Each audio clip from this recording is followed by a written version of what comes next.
వారణాసిలోని జ్ఞానవాపి మసీద్ దగ్గర సందడి నెలకొంది. మసీదు బేస్మెంట్ లో పూజలు చేసుకునేందుకు హిందువులకు కోర్టు అనుమతి ఇవ్వడంతో అర్ధరాత్రి నుంచే భక్తుల రాత మొదలైంది. 31 ఏళ్ల తర్వాత భక్తులు పెద్ద ఎత్తున తరలివచ్చి బాబా విశ్వనాథుని దర్శించుకుని పూజలు చేస్తున్నారు. మరోవైపు సెల్లార్లో పూజలకు అనుమతి ఇవ్వడంపై ముస్లిం సంస్థలు కోర్టును ఆశ్రయించాయి. వెంటనే పూజలు ఆపాలని కోరాయి.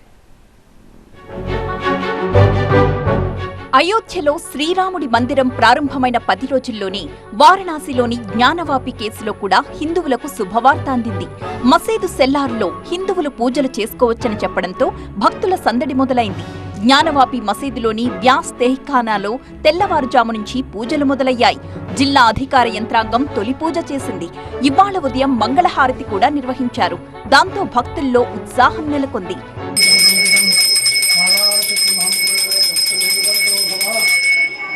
కోర్టు ఆదేశించిన 24 గంటల్లోనే వారణాసి జిల్లా యంత్రాంగం అర్ధరాత్రి బారికేడ్లు తొలగించి జ్ఞానవాపి మసీదు వద్ద వ్యాస్ తెహీఖానాను భక్తులకు అందుబాటులోకి తీసుకొచ్చారు.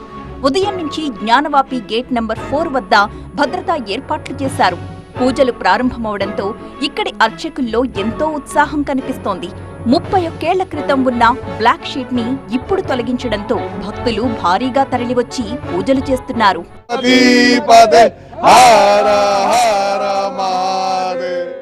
1993లో అప్పటి ములాయం సింగ్ సర్కార్ ఎలాంటి నోటీసులు ఇవ్వకుండానే మసీదు బేస్మెంట్లోని పూజను నిలిపేసి అక్కడ ఇనుప బారికేడ్లు ఏర్పాటు చేసింది. దీనిపై అప్పట్లో హిందూ సంఘాలు సీరియస్ అయ్యాయి.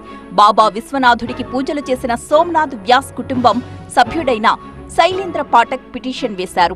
వంశ పారంపర్య అర్చకులుగా నిర్మాణంలోకి ప్రవేశించి అక్కడ పూజలు చేయడానికి అనుమతించాలని ఆయన కోర్టులో వాదించారు. సుదీర్ఘ న్యాయ పోరాటం తరువాత వారణాసి జిల్లా కోర్టు వ్యాస్ జీ బేస్మెంట్ ని తెరచి పూజలు చేయాలని ఆదేశించింది. జ్ఞానవాపి మసీదు సెల్లార్లో పూజలకు వారణాసి కోర్టు అనుమతివ్వడంపై ముస్లిం సంస్థలు అలహాబాద్ హైకోర్టును ఆశ్రయించాయి. జిల్లా కోర్టు తీర్పుతో ముస్లింలకు అన్యాయం జరుగుతోందని జ్ఞానవాపి మసీదు కమిటీ హైకోర్టులో పిటిషన్ దాఖలు చేసింది. హడావుడిగా వ్యాస్ తెహీఖానాలో పూజలకు అనుమతిచ్చారని మసీదు కమిటీ పిటిషన్లో పేర్కొంది. పూజల్ని వెంటనే ఆపాలని కోరారు. మొత్తానికి వారణాసి జిల్లా కోర్టు అనుమతితో వ్యాస్ తెహీఖానాలోని 8 దేవుళ్ల ప్రతిమలకు పూజలు జరుగుతున్నాయి.